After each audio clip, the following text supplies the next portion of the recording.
Europe is staring at a winter of unrest. Energy prices across the continent have soared over fears that Moscow will halt gas supplies via the Nord Stream 1 pipeline. Now, in a bid to combat rising prices and following dire warnings, European countries are introducing new measures to try to deal with the energy uncertainty. Germany approved a law to restrict heating in public buildings. In less than a week, all public buildings in Germany will not be allowed to be heated above 19 degrees Celsius. Monuments will not be lit up just for aesthetic purposes, and illuminated advertising billboards will be switched off.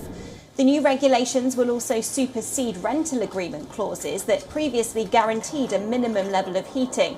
Trains carrying oil and coal are being prioritised on railway lines too, which is expected to cause widespread disruption of passenger trains.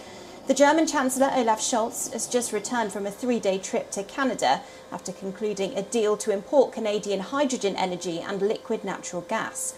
The UK is expected to revise its energy prices this Friday, and the fears are that the cost of energy for a household could skyrocket from around $2,300 a year to more than $4,100 a year.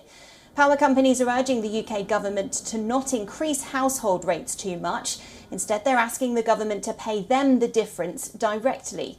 The fears are that more than half of the UK's residents could fall into a state of energy poverty from next year as a result, meaning that more than 10% of their disposable income could go on energy payments.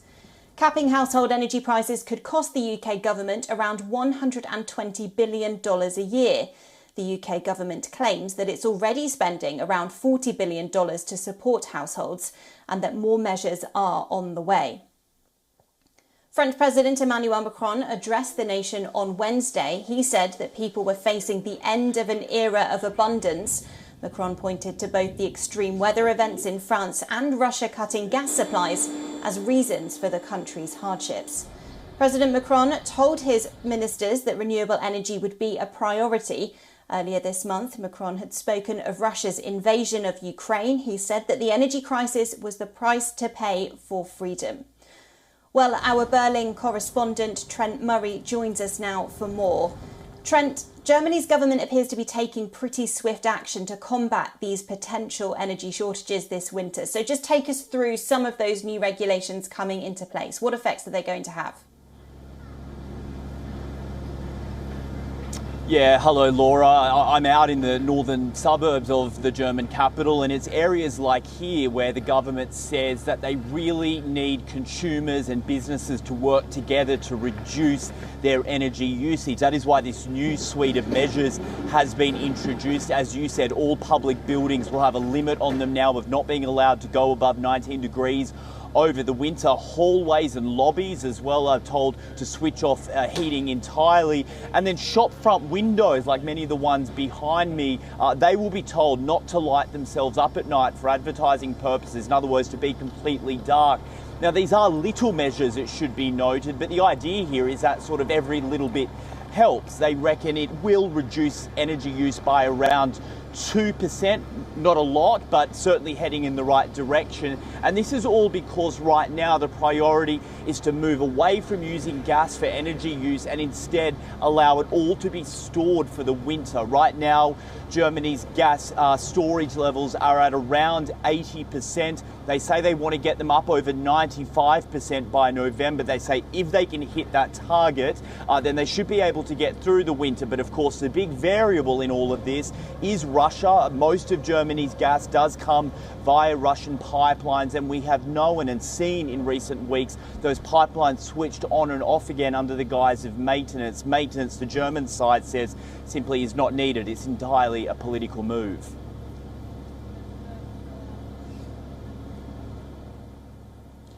So, Trent, how have the public reacted to this? We heard yesterday from the UK Prime Minister Boris Johnson. He said that basically Europe needs to endure these high energy prices, potentially these restrictive measures as well. But what are people on the ground saying? How do they feel?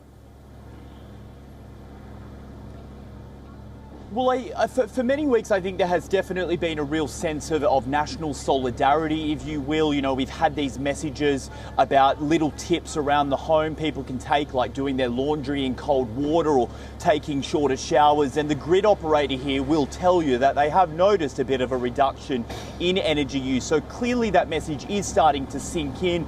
But then there is also confusion. We have heard from the Association of German Cities and Municipalities today, which represents the cities and towns of the country, that it's very hard to enforce these rules. So one of the new measures, for example, is that over the winter, shops like this one on the street have to keep their door closed in order to try and trap the heat. Well, cities and towns will say, well, how do we enforce that? Is that up to us to send the police or ordnance officers to go and enforce those types of restrictions? So it certainly is difficult, and I think Germany knows that, and I think that is why the German government is trying to move slowly with all of this. But the reality of the situation is that Europe's biggest economy could be facing energy shortages over the winter, and so that really does concentrate the minds of people.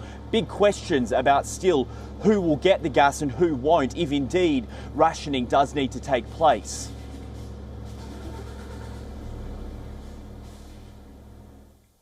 Trent Murray in Berlin, thanks for that update.